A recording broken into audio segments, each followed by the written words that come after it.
the skill that they have. And so the word that follows us throughout this debate is the word protection.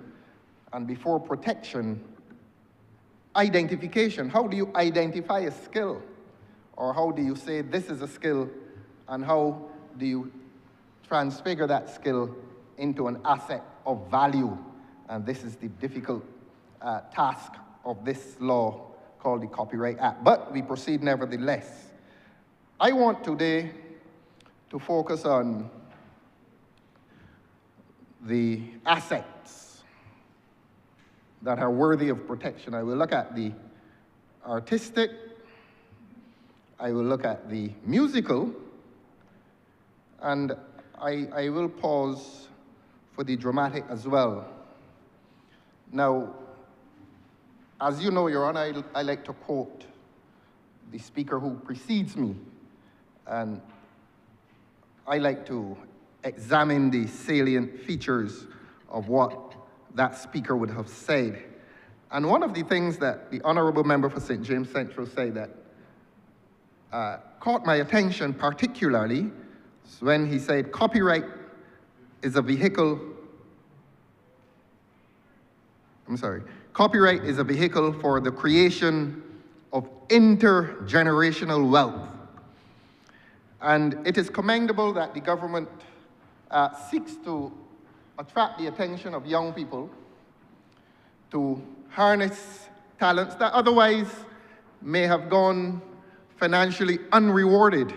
And it is commendable that the government takes the lead in helping young people to identify a talent and to use the word of the Honourable Member to monetize that talent.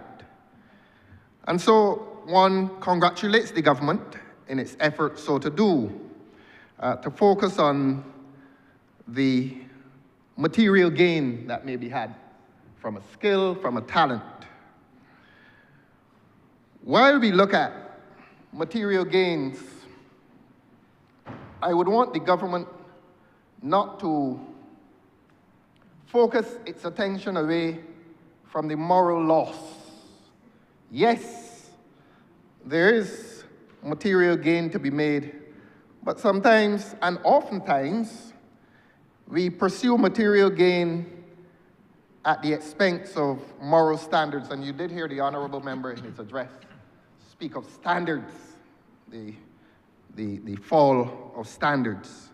So that I did promise you, Your Honour, in a very short address that I will not reinvent the wheel and repeat what the Honourable Member said about material gain. But I think the time has come to focus this country's attention on the moral loss that we have been suffering at the hands of something, some activity that passes for artistic expression.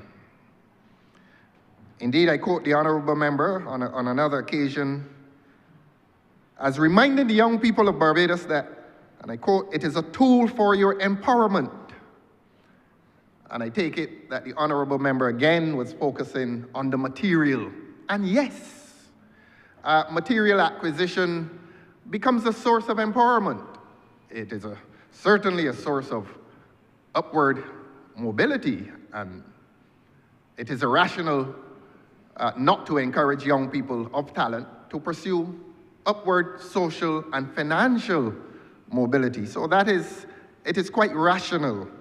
But let us agree to strike a balance, and let us agree to tell young people in this country that they must not pursue the arts and entertainment at the expense of the welfare of their audience, the young people. We had some very young people in here this morning. Some of us paused to have a short word with them, because I think we all love young people and we all care for them, and we want to see them do well in a society. This society was well prepared for us, and I think, Your Honour, we are at the stage when we must prepare this society for the youth that are coming after us. And so while we encourage them to pursue financial and economic wealth, while we encourage them to pursue material empowerment. Let us pause and ask them to display or exercise a sense of responsibility towards their audience, and sometimes they don't quite understand the stretch of their audience. They don't quite understand the number of people who are listening to them. They don't quite understand the influence that they have on the minds of young people. And permit me to say this, Your Honor, today has been a day of bright news, good news, that there is a lot of talent in this country that can be harnessed, that will be harnessed if we're attempting to pursue empowerment and enfranchisement for young people, indeed within the context of making this region integrated. That was a healthy discussion that we pursued last week. And if we are looking for markets for young, talented young people here reside 7 to 8 million people, a market for young people and beyond to display their talents. And that's the good news. That's the very good news. But somewhere I read that there are in excess of 50 16-year-olds in prison. And if it is more than 50, I'm being told that there are 80 16-year-olds in our prison. That is a high percentage of teenagers incarcerated in a country this size.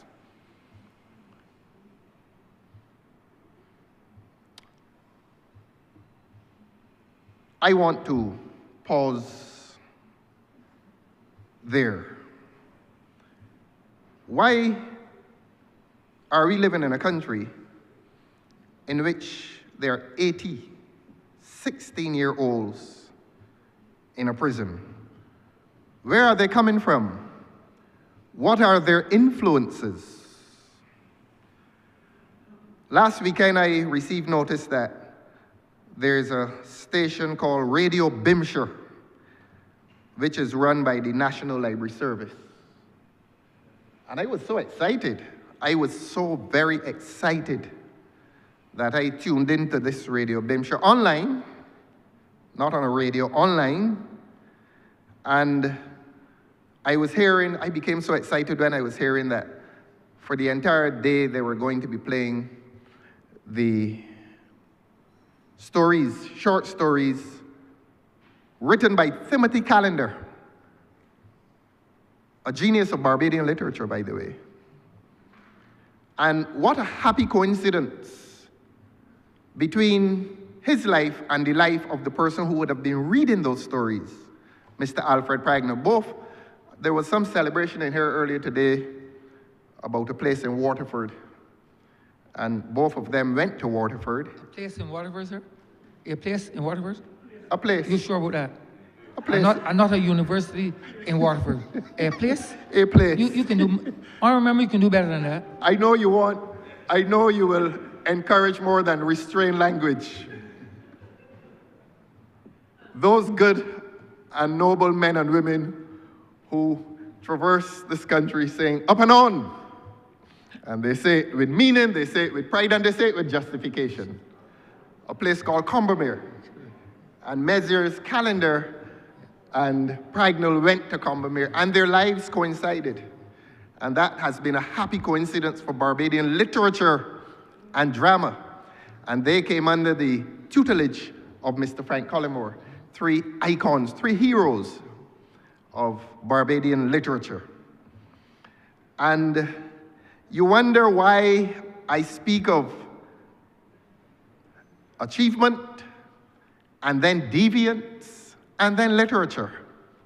I do because I believe there's a relationship between those three social phenomena. I suspect that everybody in this parliament came up in an era before this present era. This is an era of dysfunction and violence. Whatever is the good news about Barbados, this certainly is a Barbados that we have not known before. And I describe it as an era of dysfunction, social dysfunction, and violence. And maybe they're not connected, maybe they are. But I can only give you evidence, I can only give you testimony, sir, of the Barbados in which I was raised. A Barbados that was not only literate, but a Barbados that was literary. And I say to you, sir, there's no point in being literate when you're not literary. There's no point in having the ability to read when you're not reading. And you and I know, sir, you're a Waterford man. They sent me elsewhere. Compton Street. Compton Street. But we both grew up in a Barbados, sir, where we were reading. But this is the computer age, and a child will spend all of his waking hours with a phone, which is really a mini computer, and he is staring at images more than he is reading. And that is the point. Now, teachers, or some teachers, will probably tell you that they are internalizing no less. I don't know if I agree with that, but the computer appeals to a different sensation. As I said, they're staring at images. Reading is a different mental and intellectual activity. It involves contact with ideas. Maybe the computer introduces one to ideas. Maybe it does. Reading involves the process of learning. Reading involves personal discipline. Reading involves patience, which is something this entire society, including us as adults, seem to be lacking. And reading involves personal development, that contact with ideas, that patient contact with ideas, that process of learning. Can we say, Your Honor, that today's methodologies involve the same mental and intellectual discipline? I don't come to this discussion as any expert, but one must pause and wonder how we are doing in this computer age. And one must wonder how this shift, this paradigm shift in learning, really relates itself to a society that is now violent, a society that maybe is still literate, but certainly a society that is not literary. And this is not to be arrogant, but has our society, that society, let us say 25, 30, 40, 45 years ago, has that society not produced an individual that is qualitatively different from today's individual? Maybe, and that is not to express a complex of superiority. It certainly expresses a difference. And one does not blame young people for the state of this society, because we, our parliament, the adults, certainly this government, has a responsibility in relation to that social dysfunction, certainly in relation to that violence that now pervades our society. And I spoke about reading.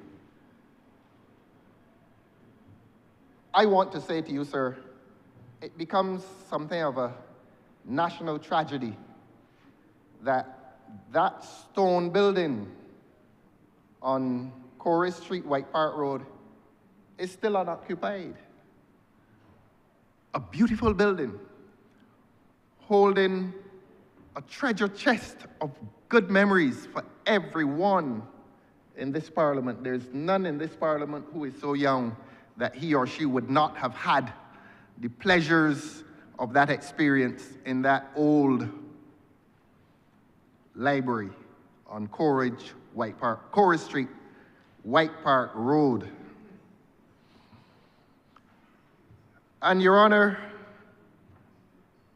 I want to, in my thesis, say that there must be a correlation between this new society and those who entertain them, or the content of that entertainment. And I spoke of reading.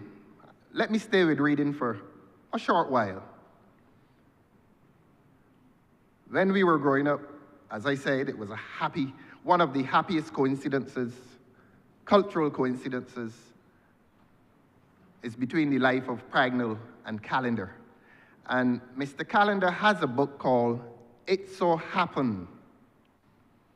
And that book contains a number of Barbadian short stories, not Barbadian short stories written for the sake of vanity, but written for the sake of painting a portrait of this society prior to what we would now want to call modern Barbados. And modern Barbados, if you wish, would be over the last 45 years. I say from 1980 to present.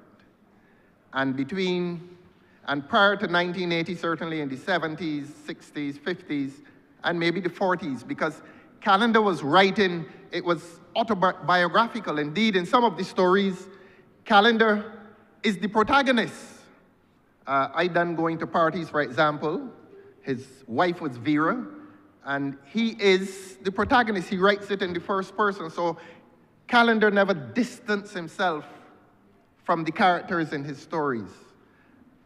This is not to criticize, but another literary figure, Jeanette Lane Clark, she was never involved in her stories. Hers was a portrait of something at distance. Callender's was not a portrait of something at distance. Callender was involved in the drama. And those stories are certainly useful. I don't know what is being taught in the schools. Again, I'm no expert, I'm no authority. But I want to suggest that this society's development, or in this society's development, there needs to be a pause and to reintroduce our children to the arts, to the books like It So Happened. And the Honourable Member for St. James Central made a reference to In the Castle of My Skin, which is a more difficult read for young people.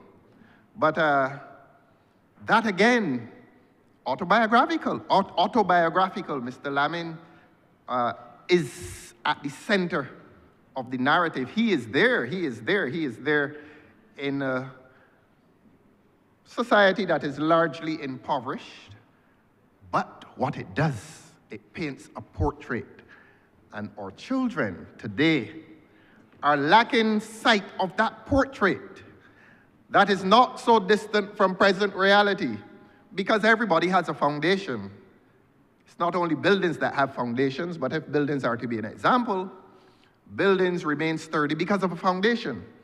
And a child cannot claim to be sturdy while he lacks a foundation, while he lacks an introduction to his parents, while he lacks an introduction to his grandparents. And that is called identity, knowing thyself. And unless one knows himself, he is doomed to a life of loss, of strain all over the place, and not knowing where he is going, because simply he does not know where he has come from. But one wants to make the point that the arts assist and will assist young people in finding that anchor, not only materially, but morally and socially, so that they can mark their progress and know the distance they have to travel forward, having regard to the distance that they have come from. And that is through the experience of their parents, that is through the experience of their grandparents. And so if these lessons are not taught by parents or grandparents to grandchildren and children, here's the literature of the country, giving children that anchor, telling children what Callender was saying to them, what Lamin was saying to them, what the dramatists and teachers of the... Sir, I raise on a point of order. Sir, the standing rules of the House strictly define debates to topics relevant to the matter being debated. Sir, for the last 17 and a half minutes, the Honourable Leader of the Opposition has not even accidentally collided with the Copyright Bill 2025. And I only do this, sir, because, I'm aware that we're all here, there are other people here, people are watching, and we would like to hear if the opposition leader has anything to say on the bill, and what he does have to say, as opposed to this rambling, he called it a treatise, this rambling treatise, sir, on the arts and arbitrary stories that are read to children. Oh, I'm so obliged to you. Now, Section 7 of the legislation, and I'm not going to be distracted. Section 7 of the legislation, and we are talking about protecting artistic property, the intangible. That's what we're talking about. That is what the legislation is about.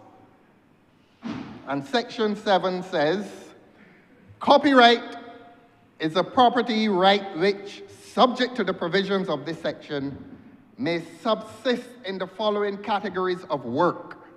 A, original literary, dramatic, musical, or artistic works. B, I was hoping not to have to do this for the uninitiated. B, sound recordings, films, broadcasts, or cable programs. C, typographical arrangements of published editions. And D, original databases. And copyright may subsist in a work irrespective of its quality or the purpose for which it was created. Now, the Honourable Member for St. James Central, in a far more intellectual intervention than his colleague, would have spoken of monetizing these assets. And we have joined the Honourable Member for St. James Central in applauding the virtues of monetization of talent. And I do recall that the Honourable Member for St. James Central did say to the House that there is value in purpose beyond monetization, except that the Honourable Member did not expand on it. The Honourable Member was more expansive on the material gain that is to be had from talents in creating literature or music. The Honourable Member for St. James, his focus was on the material gain to be made. We joined and congratulated the Honourable Member for highlighting, for amplifying these virtues related to that talent. And we did what the Honourable Member proceeded to do, but did not do expansively, to speak not only in relation to the material, but to speak in relation to the moral. And here is an intervention which seeks to sway a discussion away from the moral. And that is not that is not accidental, to be honest with you. And I want to insist, Your Honor, that the moral is as important as the material. But if honourable members, or if an honourable member here believes that there is no case to be made for morality as it pertains to the arts, then so be it. But perhaps it reinforces the point that I am making, that the moral is seen as irrelevant. And I drew a correlation between the incidence of 16-year-olds in prison in a society that focuses less on the moral Sir, and more on the material. Nothing to argue about, son. Sir, I raise on a point of order, Nothing sir. to argue about, son. The honorable leader of the opposition is misleading this honorable chamber. This is the second time, sir, that he has said that there are 80 16-year-olds in the prison.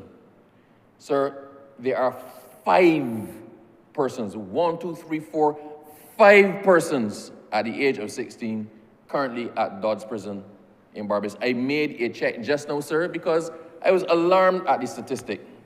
But we cannot have those figures being bandied about, coming from in here, misleading the whole of Barbados, dominating headlines tomorrow, which are patently and almost maliciously false. I won't say maliciously because I'm going to give him a chance to take it back. But to correct the record, sir, there are not 80 16-year-olds in Dodds Prison, as was stated as a fact by the leader of opposition. There are, in fact, 5, sir, for a much lesser number. Point of order is noted. No, we will hear him. No, we will hear him. And perhaps the person who supplied the information may have intended to say 80 teenagers. So, on behalf of the person who supplied the information, we apologize to a very alert member, honorable member for Christchurch East. And if he wishes now... Honorable member, continue. Please continue on the bill. Yes. No, we're going to settle this. Please continue on the bill. On the bill. On the bill, honorable member. Yes, and all we are saying to you, Your Honor, is that the person who supplied the information is willing to be corrected that it is 80 teenagers and not 18 60-year-olds. Now, if he doesn't... Honorable member, please continue on the bill. Yes. So we thank him. We thank him for numbers, knowing that he is far better with numbers than he is with ideas. Honorable member, are you speaking to the bill, sir? Honorable member, please. Yes. Please. Yes. You see, he sought to persuade... Honorable member, return to the copyright bill 2025. Yes. Let us return there.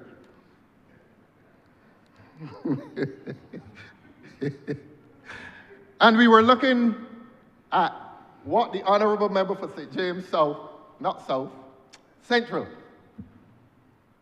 said in relation to the role of music as a vehicle by which one could empower oneself and could create intergenerational wealth.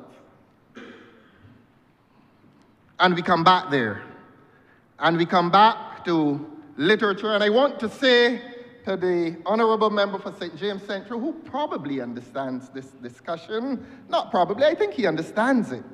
So maybe I should direct myself to he who understands what is being said in here, what was said earlier this morning and what is being said now, and to the people on the periphery, just like the idle wind, Shakespeare. Shakespeare spoke of... You want to hear about Shakespeare? Honorable member for Christchurch South, please. That can't go into Hansard. That can't reach Hansard. Honorable member, please do not be distracted by persons on the other side. Please speak to the bill. You're doing quite well, honorable member. We are going along very well. Right, or as we say, Barbados, we're going along very good. Yeah, continue then. And the idle wind, which we respect not. Honorable member, you are allowing persons from Compton Street distract you from Compton Street. Please. Those specifically 3 are from Compton Street. Please, continue. That's all I'm saying. They're not from Waterford. They're from Compton Street. Continue. Do not be distracted by people of a fellow secondary school. Please. Well, if he gets up, we have to hear him. Continue. Whether it has substance or not, the rules require that you must hear him. But we were making the point to the Honourable Member for St. James Central, who made an excellent point in terms of monetization and empowerment and intergenerational wealth. We have to repeat it so that we will all understand what is being said. That not only is it about material empowerment, but it is about personal and moral and social development. And that is what music and the arts is about. Apart from making money, it makes for a better society. And I thought that everybody understood that. And you certainly do. And the Honourable Member for St. James Central, who made reference to it, he certainly understands it. But as I said, there is, I wouldn't say that. All I would say, there is in life the idle wind, which you respect not. Idle wind, Shakespeare, and I'm still on literature.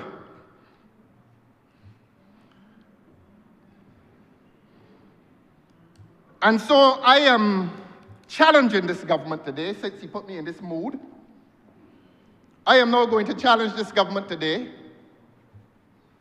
to restore,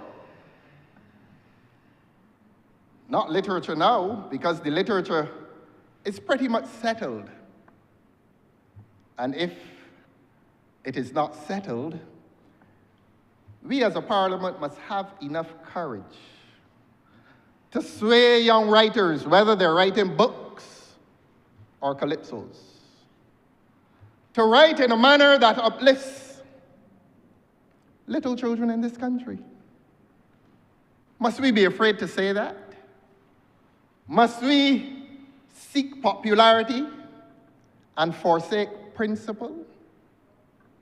I know we are politicians and we all want to be loved and to gain success at the polls.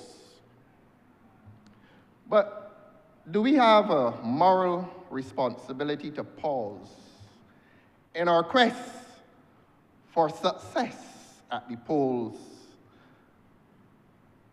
and say to our musicians or literary people, whether they're writing books or calypsos, and say to them, look, do exercise some sense of responsibility that what you write really should uplift and not degrade.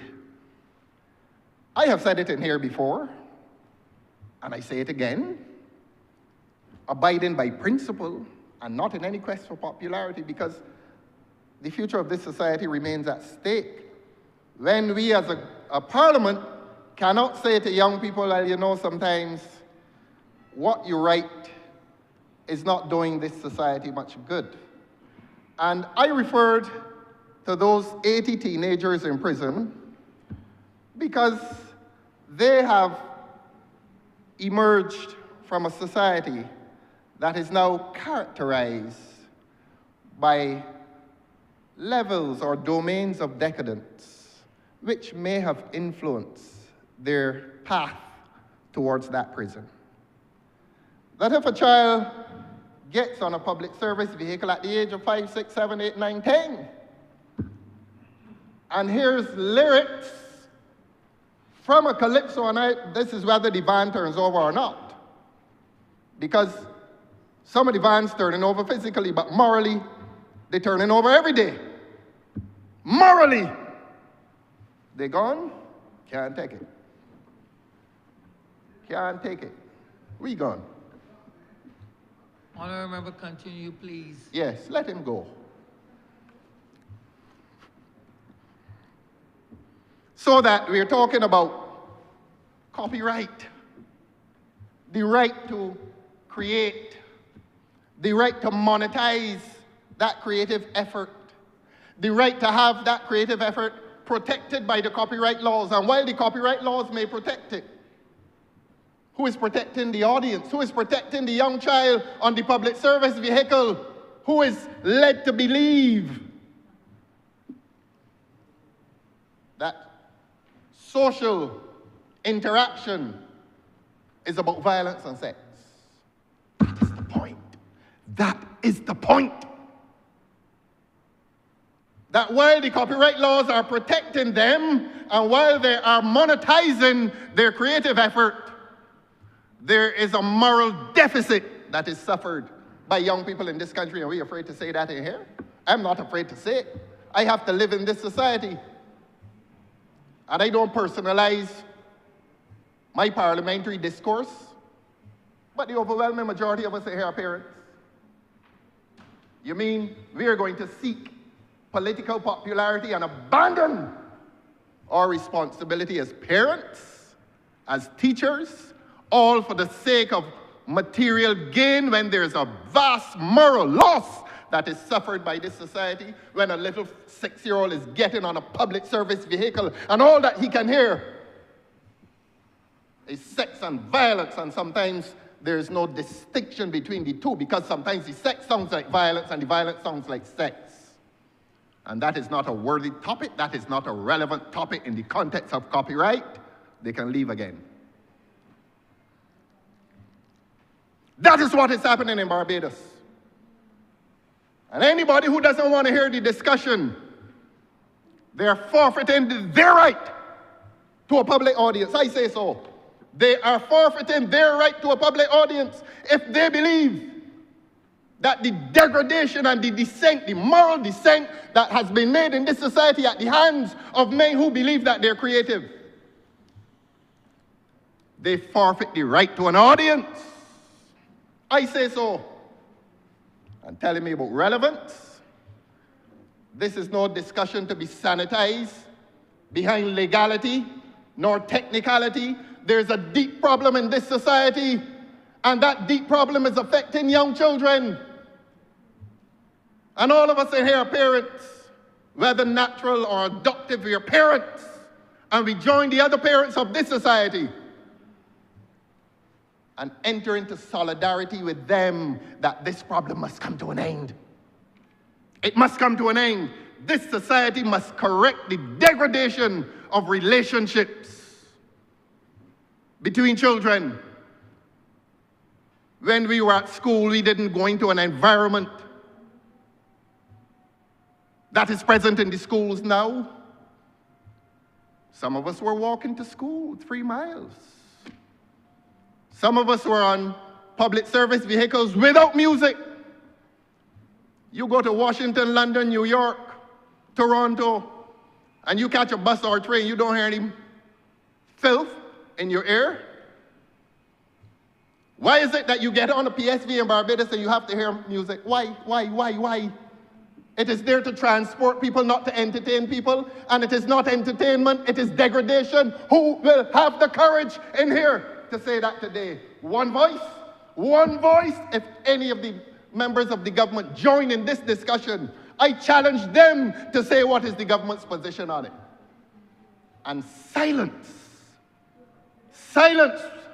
will be acquiescence in a social problem that is afflicting this country. When our young children on the way to school, Your Honor, on the way to school, afflicted by filth. And telling me about relevance?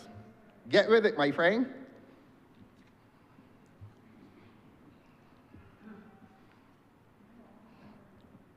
So I was on literature when the interruption came.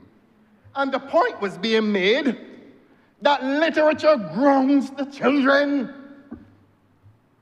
And while I was speaking, in walked the Honourable Member for St. Michael East.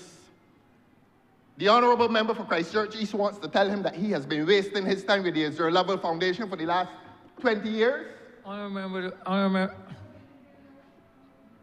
there has no discussion in relation to this copyright bill before this Honourable Chamber. So we're freeing. Yes, we're on the arts. We're on the arts. We're freeing. And there are people in here, I'm sorry to have identified the Honourable Member for St. Michael East. But a contribution was made to artistic development in this country. Maybe it was not monetized. I don't know. I don't know the business of the member for St. Michael East. Maybe it was monetized. Maybe the group performed in the hotels and so on and made money. I don't know. Maybe they have copyrighted the work that they have done. We're on this copyright bill, and we are looking at a certain dichotomization. Monetization versus morality. You can monetize, yes, but you have a moral obligation to protect the children. And we were saying that literature gives that grounding. It paints a portrait of a society past, and it was a society past that produced upstanding men and women of character. That there was nothing socially inferior about that past society. And if children can draw on the experience of the grandparents and parents, perhaps there's a chance that they will meet success. And you hear the word irrelevant? No wonder there's a ministry that supervises a department that has 80 teenagers in prison.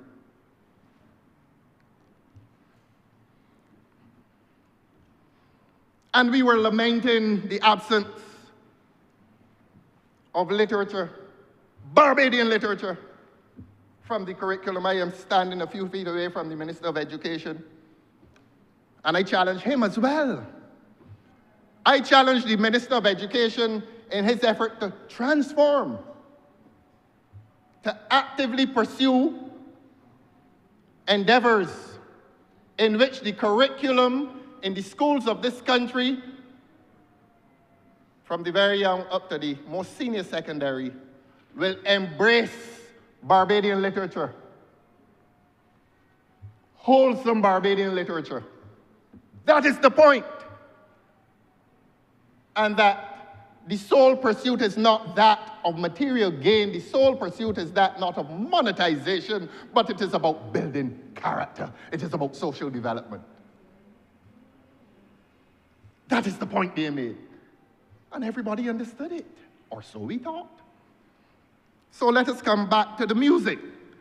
We will leave literature, and we will congratulate the library service for having done that entire day of the readings of Calendar's work.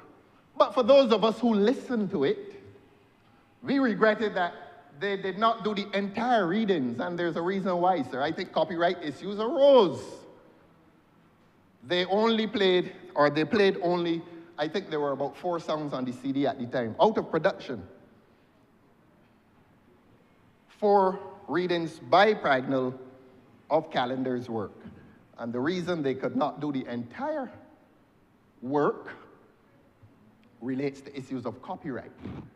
Maybe the estate, Calendar's estate, now insists that his works must not be read unless he is compensated, which is what this legislation is about.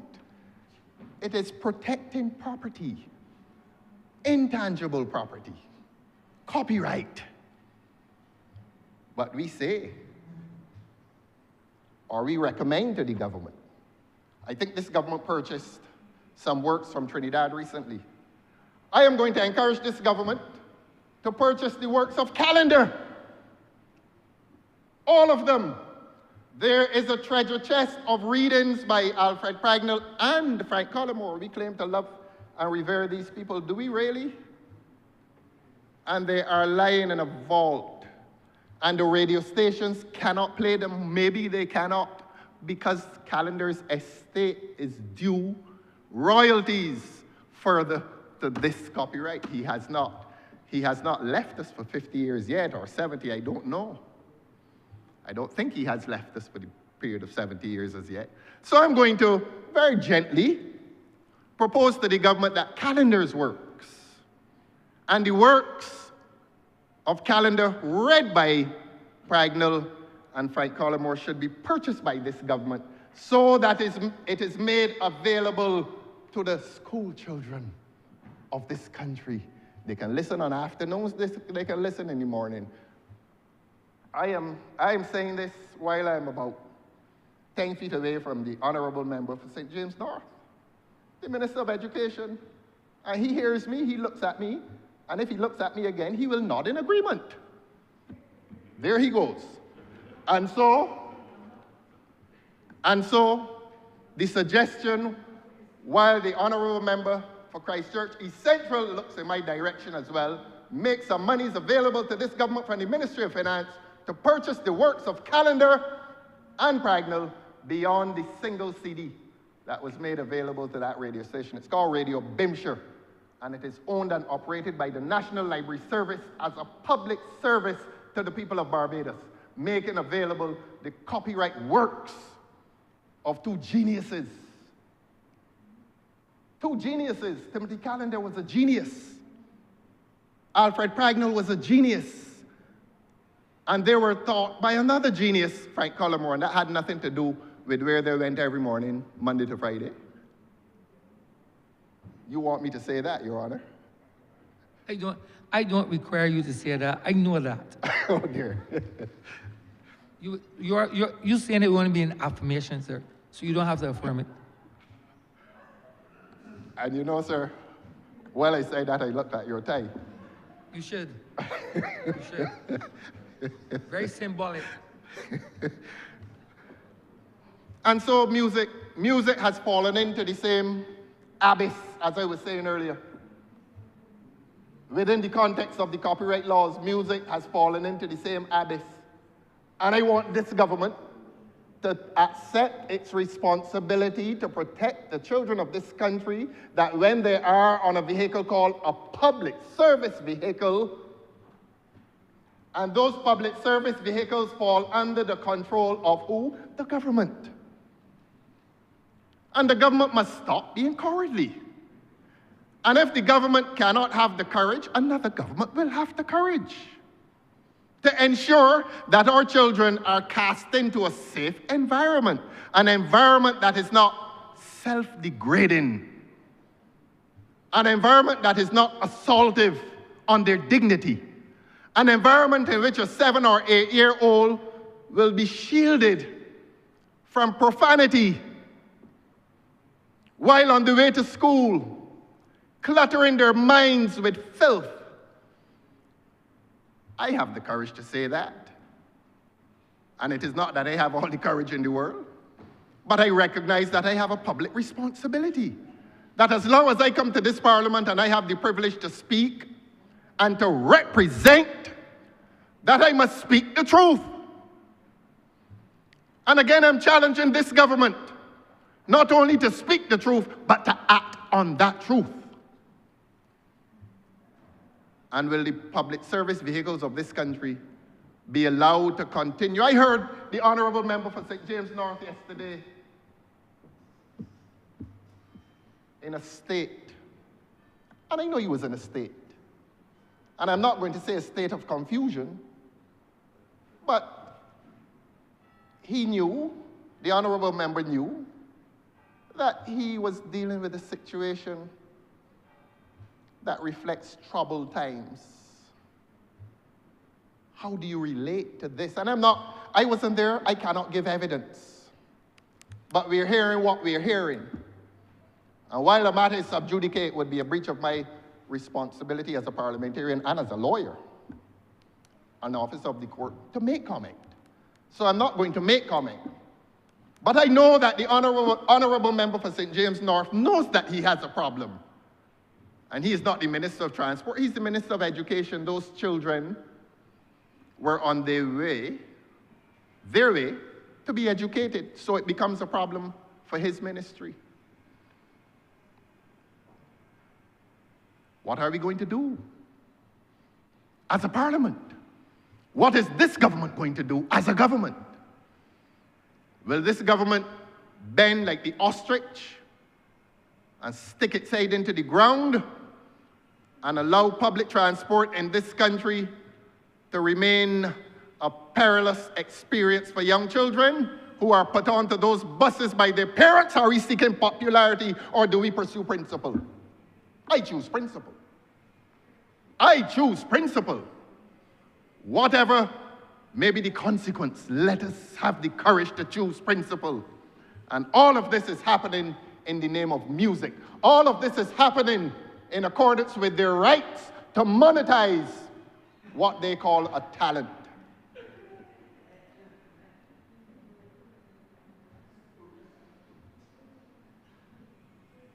Yes, the talent may be there. The talent may be there. But there are consequences. There are consequences for the children. There are consequences for this entire society.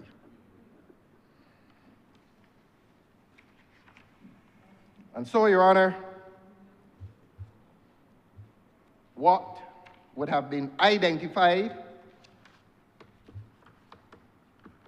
in the opening address would have been the fact that a lot of talents have gone by, whether on these fields of sport, cricket, football, and no one ever made money, except that we were making a good society. And may I suggest that we may do both? We may encourage the young people to do both. Make good money and make a good society. And that we will all lament the disappearance of Pride of Wilson Hill, Sing Out Barbados, the St. John Folk and Dramatic Group, Visa Singers, Shalom Singers, the Ellerslie Folk Chorale, Sicilian Singers, I think the Barclays Singers, which originated in Barclays Bank, they still exist. But we emerged from a time in which there was a certain order in this society, in which the copyright laws were not developed into statute laws as we did with Cap 300 and as this government does today in repeal of Chapter 300 with a larger piece of legislation. But the disappearance of those groups, or the diminution of those groups, now see this country in a state of disequilibrium, social and moral disequilibrium. And the point is again to be made that in the pursuit of money, in the pursuit of intergenerational wealth, must we abandon our moral responsibilities. This government has a moral responsibility to the children of this country. Nobody denies any entertainer the right to pursue his calling. But there must be domains for that activity. And I want to say, beg your pardon, the public service vehicle is not the proper domain for the dissemination, for the expression of certain types of music. I must now challenge this government, if the government does not know by now, that they must consider removing music from public service vehicles. Will this government have the courage? Does this government have the conviction? If they claim the conviction. And if they claim the conviction, that is one thing, but will they have the courage to do it? Or will our young children continue to be exposed to what is passing for music and entertainment? It may be music and entertainment in other places, and nobody questions or challenges that. But we were given a good society when we were their age. That's the point I was making. We were given a good society. And to use the word of the Honourable Member for St. James Central, we were given standards. A 7-year-old on a bus is not responsible for the standard that he meets on that bus. And this debate is so timely. And if it makes anybody uncomfortable, I'm sorry. Perhaps I'm not that sorry, because we must confront these truths. Have the courage.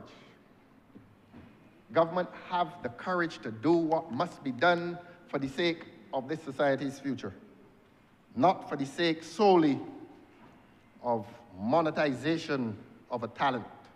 Have the courage to do what is necessary to save this society. I did not reach dance. I did not reach dance. And if I did, maybe I will say things that will be even more upsetting. So I will leave that and merely say to you, Your Honor, that this society will also come to miss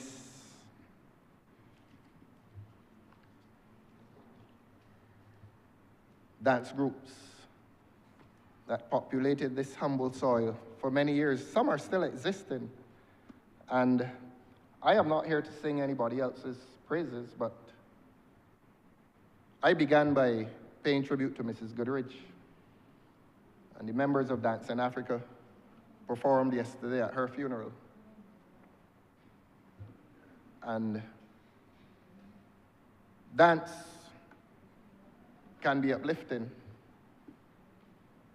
Dance in other domains can be degrading. And that is as much as I will say on that. And to urge the government to do not what it opts to do, but to do what it is mandated to do. When one is in government, one has a mandate to do what is right by the citizens of this country. And it is right to use the words of the Honourable Member for St. James Central, that the government must do all in its power to return this society and to return the children of this society to a society that is one of standards, a society that is one of moral standards, a society that is willing to stand for what is right, and not a society in which wrong is not discouraged. I'm not saying wrong is encouraged, but a society in which wrong is not discouraged simply because those who have power do not want to risk loss of popularity. Well, I say to the government, have the courage to abide by principle. It is not a hostile message, you know. It is not a hostile message. It is just a message sent to all governments by the persons who are governed, the citizenry. And the citizenry, they always expect a government to do what a government must do. May I charge this government, therefore, with having failed over the past few years to do what it ought to do in relation to a sector that functions in spite of the copyright legislation. Indeed, they may be functioning under the protection of the copyright legislation, but are we not all failing to protect the children of this country in the name of entertainment? Your Honor, I am obliged to you.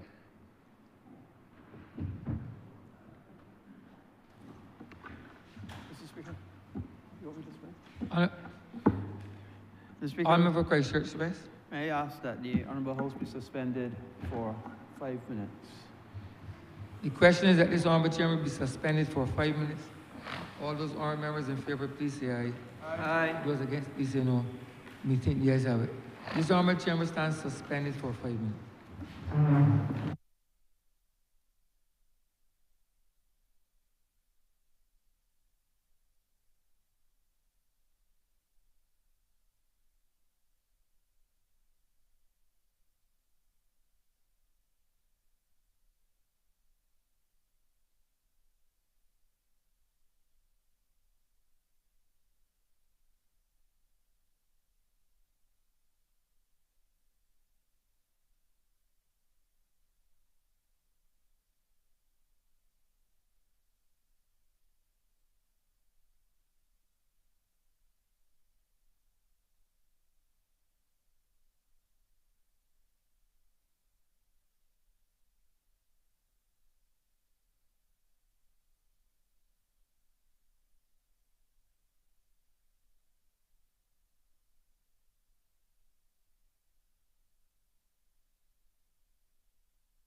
This sitting is resumed.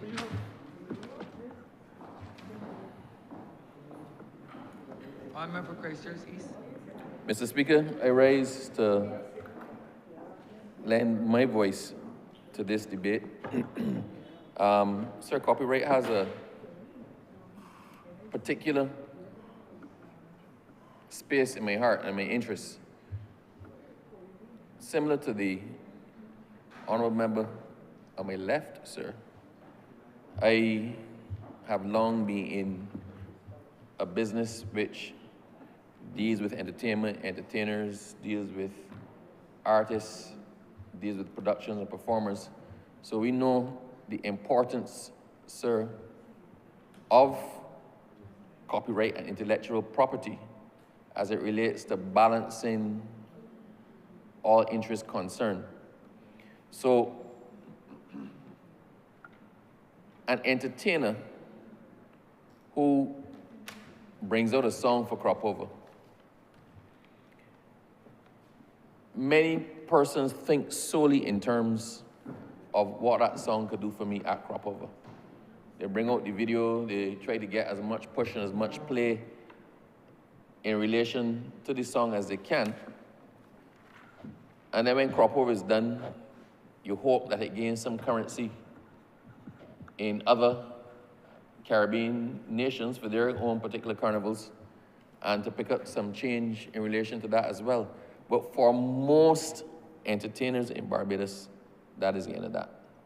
Once the year has passed and the song has run its course, we put that song as dead into the wastebasket, and we look for the next one to come out the following year. And there's a danger in that, sir, because you, the creative, would have put your heart and mind and soul into the production of that song. You created something that was really popular, and it has currency past the time for which you created it.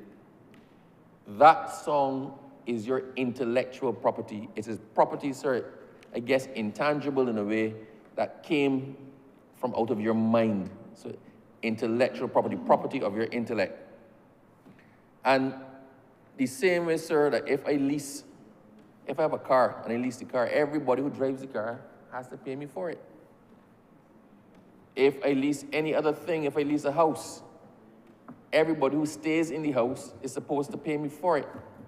The deal is you get the benefit of the use of the house or the use of the car, and I get my payment in money, fair compensation for what it is that you're using. It's the same thing, sir, in relation to music or intellectual property. I use one example to prove a point. Sir, there was a gentleman called Kevin Little, and he sang a song, You Turn Me On. Kevin Little, sir, had pretty much one major song. That song was a massive hit. And Kevin Little traded on that song for the rest of his career. And the song kept being played. It became popular in Japan, it became popular in Europe. It was catchy. And it kept being played. But Kevin Little copyrighted his song. So every time that song is played or performed by somebody else, he's entitled to royalties from that song, a small payment. The royalties might not be a lot, sir. If the song is played, you might get 68 cents or something on it. But if the song is being played in the States, and they have to log each time the song is played, and it is really popular and all the stations and all the DJs are playing it, then it starts to increase. So I am urging our creatives to not think to themselves in terms of one and done. To recognize that what you create, whether it's a painting, whether it's an image, whether it's a way of doing things, sir, to recognize that what you create has a value. It has a value past you. It has what I call a tradable value. Sir, if one was to go down the west coast of Barbados, one of the largest houses on the west coast of Barbados was the house owned by the man who I think is worth like 28 or $29 million. It was the house owned by the man who conceived the Tetra Pak. You may ask, what's a Tetra Pak? All of those juice boxes. The way of folding the cardboard to make it into a sealable container, that is the Tetra Pak design. So all of the Pine Hill dairy juices, all of the cartons of milk you see throughout the world, all of those things. Before that, sir, we have bottles. When the Tetra Pak came out, it came out as something that was disposable.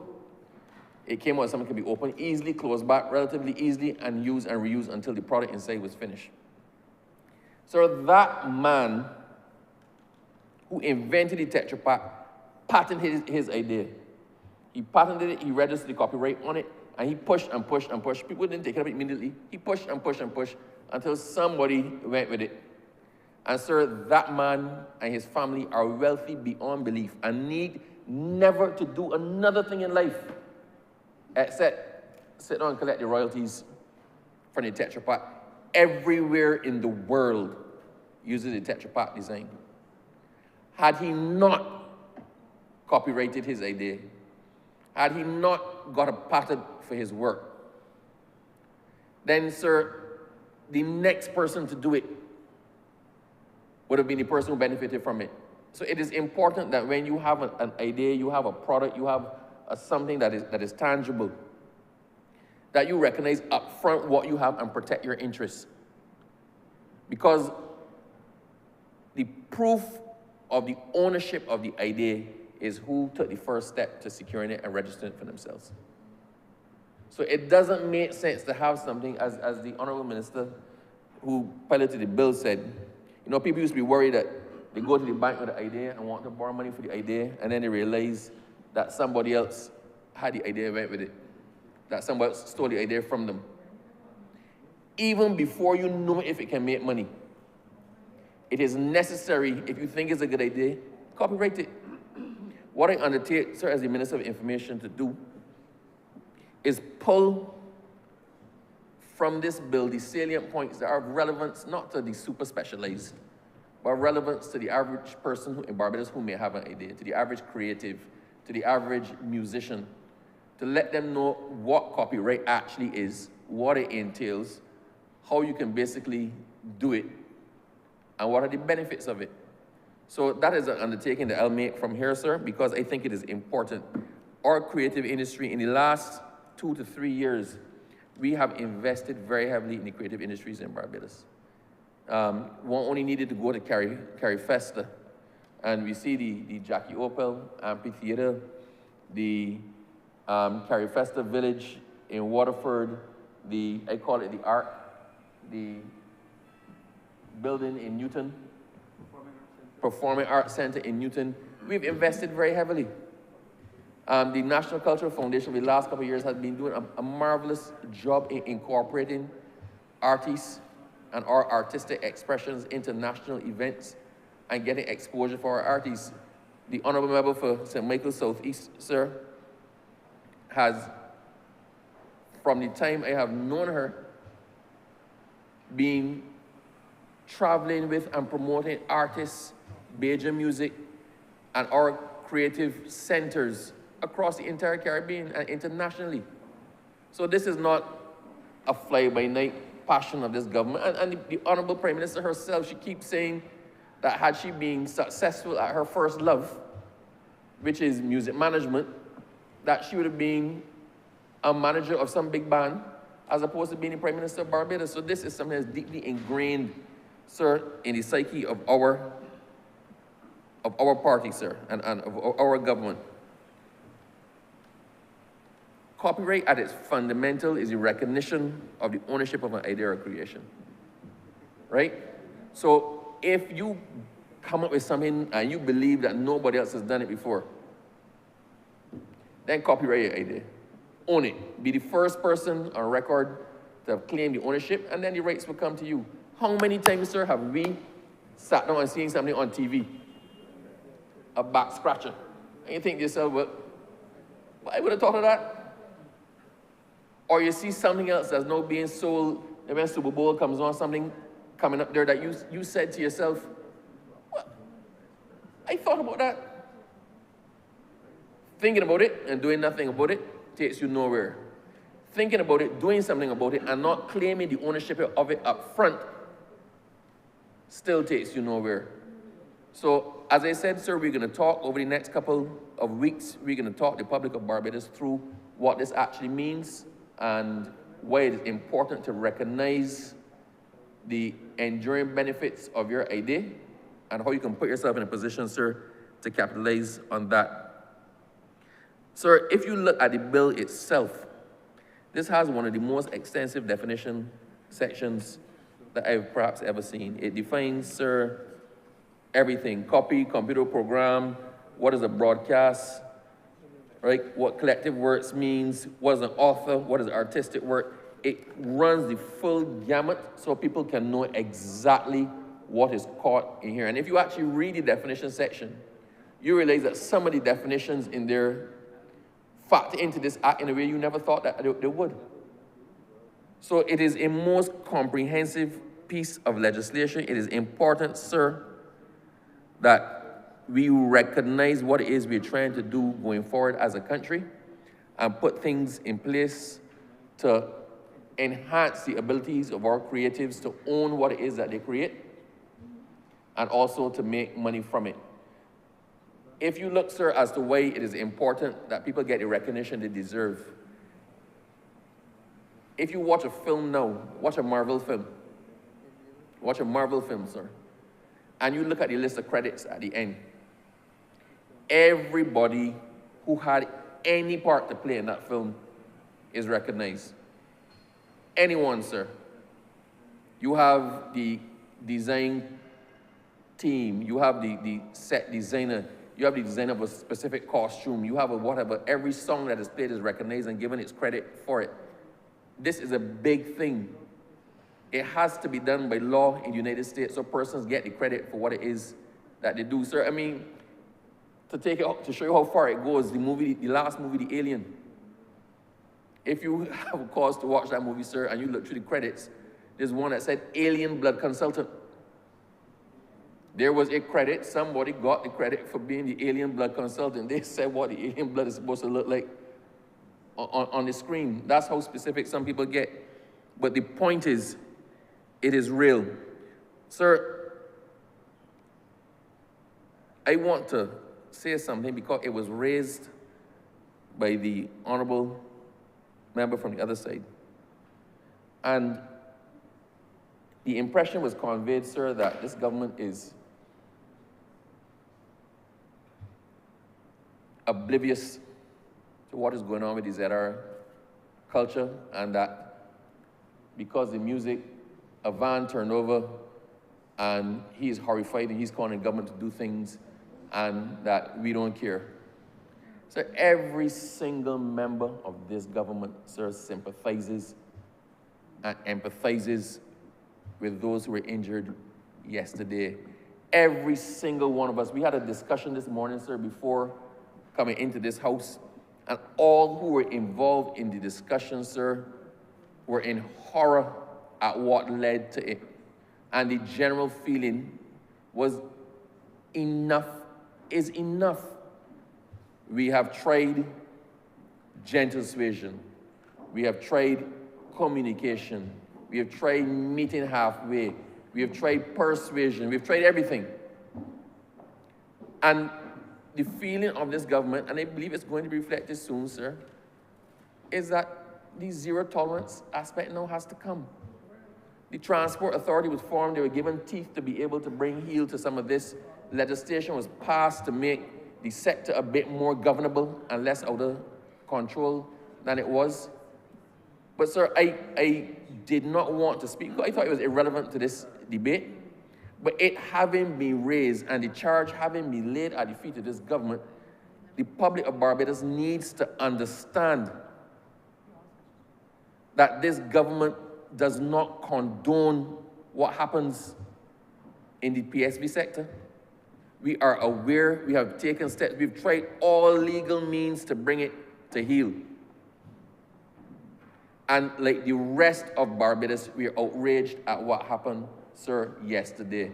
And I am sure consequences will flow from that. So for the Honourable member to suggest what he did to me was reckless, and was trying to use as a political football, a most traumatic experience for children, parents, teachers, persons who saw, and the Honourable member for St. James North himself.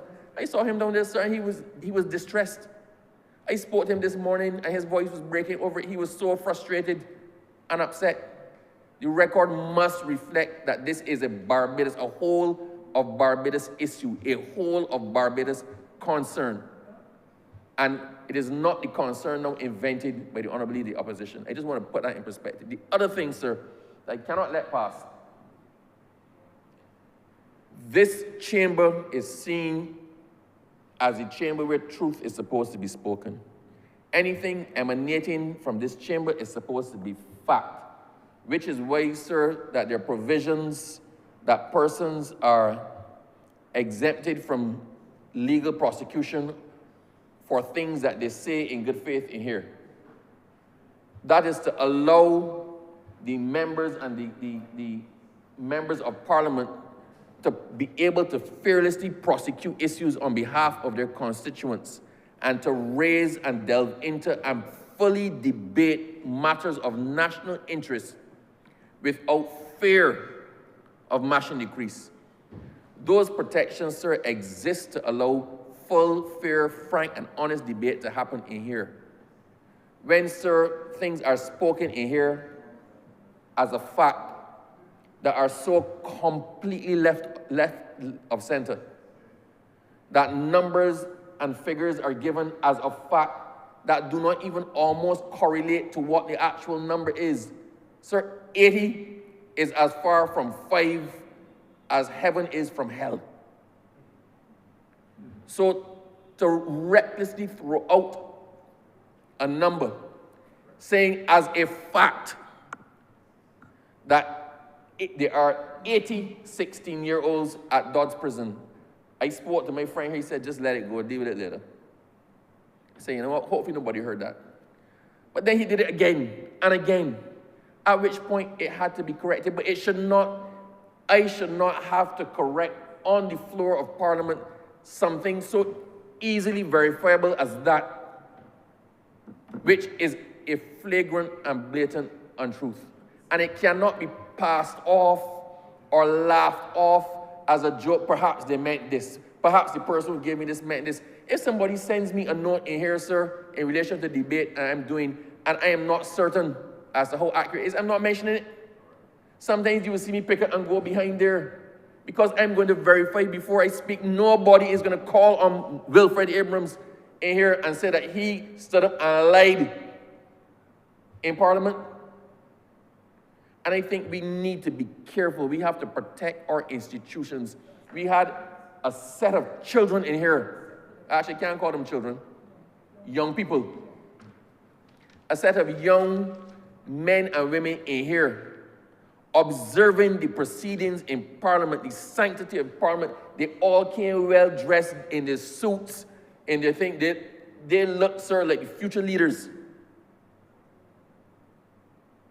The best example should be set for them. A lot of them are from the UE Student Council, budding possible politicians, sir. That's where it started for many of us in here. Well, not us, them.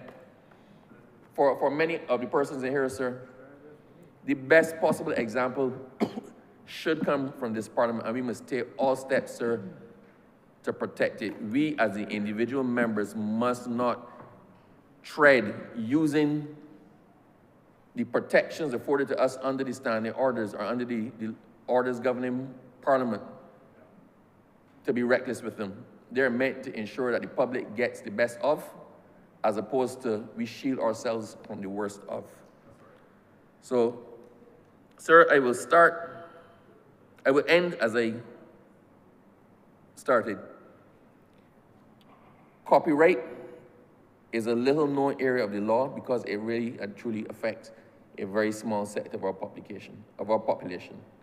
All of us know the criminal laws, all of us know about theft, all of us know about violence, all of us know about those things, sir. But the persons who require copyright legislation and intellectual property protections, sir, is a small microcosm of Barbados. Those are the creatives. And quite frankly, sir, a lot of the creatives are only interested in creating and don't extend their mind past the creation of the thing. That's where persons like the Honourable Member of St. Michael Southeast and the Honourable Prime Minister and the Honourable Member for St. Michael East come in trying to encourage them to create, but also encourage them to protect themselves and build something that can be used as an example of what creativity and the creative sector can actually accomplish. So I commend the legislation, sir, for being wide-ranging and being a step in the right direction. It is a great improvement on the last one. We've gone a little bit further with it, sir.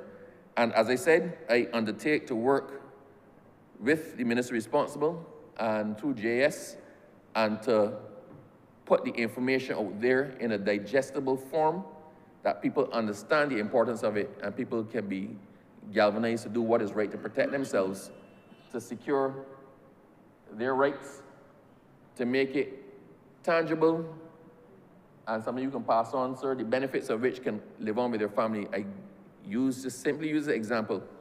The man who knew how to fold cardboard to put milk into it is a billionaire, and nobody in his family ever need work again. He just sits down now and collects the money from everybody who uses his idea.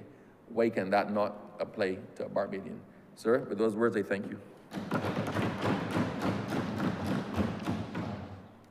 Honourable Member for St. James Central. Mr. Speaker, sir, I want to thank the honourable members who contributed to this debate. I don't think, sir, that there's any issue that has been that has been raised outside of that which the honourable member who just preceded me adequately addressed, and that is the alleged dichotomy or difference between the two sides of this House on the question of public morality. And Mr. Speaker, sir, I think that it is abundantly clear. I don't know that there's anybody who could realistically want to suggest that there is not a sense of deep, deep concern on the part of this government. And I think the honourable member who just preceded me may have understated the case genuinely. This government will have to take the most drastic of measures in order to rein in the lawlessness that is taking place on the streets of Barbados. So, Mr. Speaker, sir, with those few words, I want to urge that this bill, this bill now be read a second time. The question is that this bill be read a second time. All those honourable members in favour, please say aye. Those against, please say no. Methinks the ayes have it. Mr. Speaker, I beg that you do not leave the chair and that the House resolve itself into committee for the further consideration of this bill. The question is that the Speaker do not leave the chair and the House resolve itself into committee for further consideration of this bill. All those honourable members in favour, please say aye. Those against, please say no. Methinks the ayes have it.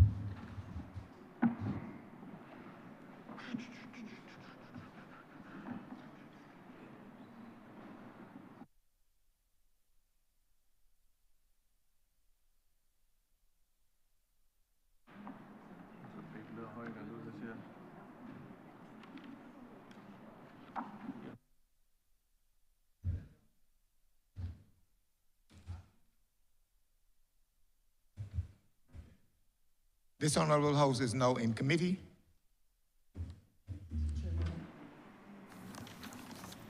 Clauses are in parts and may take parts. May proceed. Yeah. Part 1, clauses 1 to 5. Mr. Chairman, so I beg to move that Part 1, clauses 1 to 5 stand part. Wait a second. The question is that Part 1, clauses 1 to 5 stand part. All honourable members in favour, say aye. Honourable members against, say no. Methinks the ayes have it. Part 2, clauses 6 through 18. Mr. Chairman, so I beg to move that Part 2, clauses 6 to 18 stand part. The question is that Part 2, clauses 6 to 18 stand part. All honourable members in favour, say aye. Honourable members against, say no. Methinks the ayes have it. Part 3, clauses 19 to 26. Mr. Chairman, I beg to move that Part 3, clauses 19 to 26 stand part. The question is that part 3, clauses 19 to 26 stand part. All honorable members in favor, say aye. Honorable members against, say no. Methinks the ayes have it. Part 4, clauses 27 to 33. I beg to move that Part 4, clauses 27 to 33 stand part. The question is that part 4, clauses 27 to 33 stand part. All honorable members in favor, say aye. Honorable members against, say no. Methinks the ayes have it. Part 5, clauses 34 to 54. I beg to move that Part 5, clauses 34 through 54 stand part. The question is that part 5, clauses 34 to 54 stand part. All honorable members in favor, say aye. Honorable members against, say no. Methinks the ayes have it. Part 6, clauses 55 to 94. I beg to move that Part 6, clauses 55 through 94 stand part. The question is that part 6, clauses 55 to 94 stand part. All honorable members in favor, say aye. Honorable members against, say no. Methinks the ayes have it. Part 7, clauses 95 to 118. Move that Part 7, clauses 95 to 110. And 110. 110 stand part. The question is that part 7, clauses 95 to 110 stand part. All honorable members in favor, say aye. Honorable members against, say no. Methinks the ayes have it.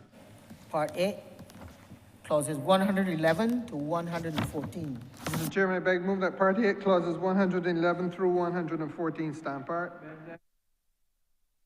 The question is that part 8, clauses 111 to 114 stand part.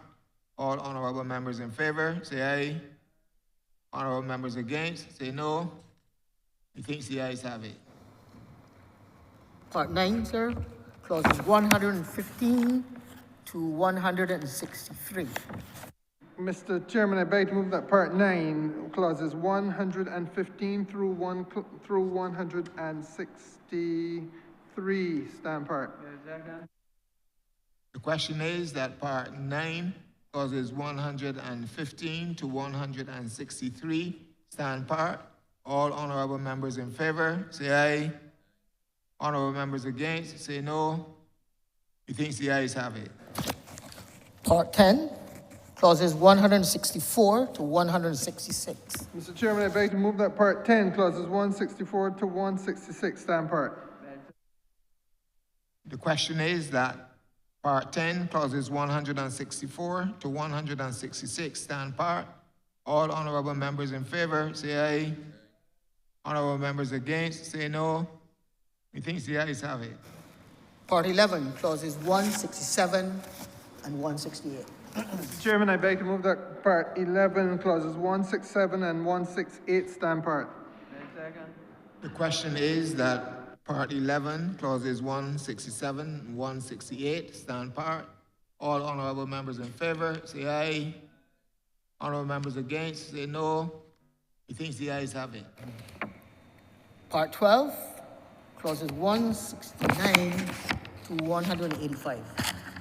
Mr. Chairman, I beg to move that Part 9, clause 169 to 185 stand part.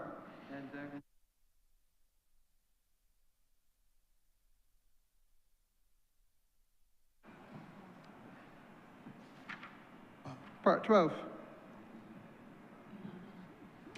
Sorry, beg your pardon, Mr. Chairman.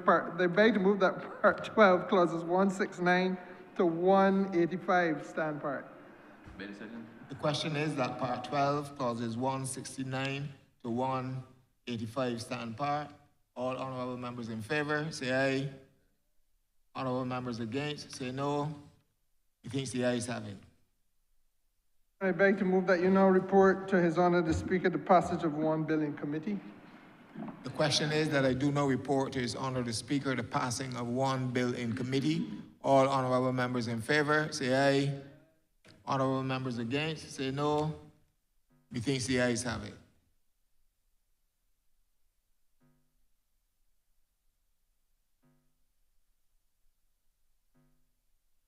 The chairman of committees has reported the passing of one bill in committee.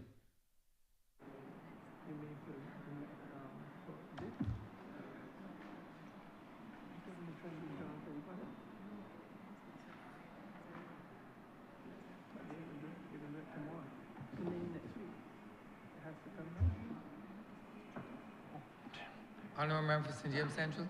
Mr. Speaker, sir, I beg to move that the bill be now read a third time. The question is that the bill be read a third time. All those honourable members in favor, please say aye. Aye. Those against, please say no. We think the ayes have it. Mr. Speaker, I beg to move that this bill be now passed and cited as the Copyright Act 2025. Beg second that. The question is that this bill be passed and so cited. All those honourable members in favor, please say aye. Those against, please say no. We think the ayes have it. This bill is passed and so cited.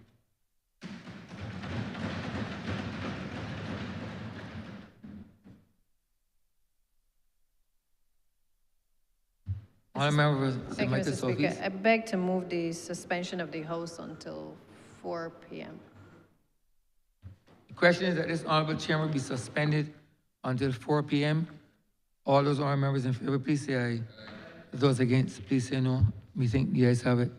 This honourable chairman stands suspended until 4 p.m.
This sitting is resumed. Thank Honourable Leader you. Government Business. Thank you, Mr. Speaker. With that, we have come to the end of today's sitting. I therefore beg to move the adjournment of the House until Tuesday, the 28th of October at 10 a.m. The question is that this Honourable Chamber be adjourned until Tuesday, the 20th day of October at 10 a.m. All those honourable members in favour, please say aye. Those against, please say no. Meeting, the ayes have it. This Honourable Chamber stands adjourned until Tuesday, the 20th day of October 2025 at 10 a.m. in the forenoon.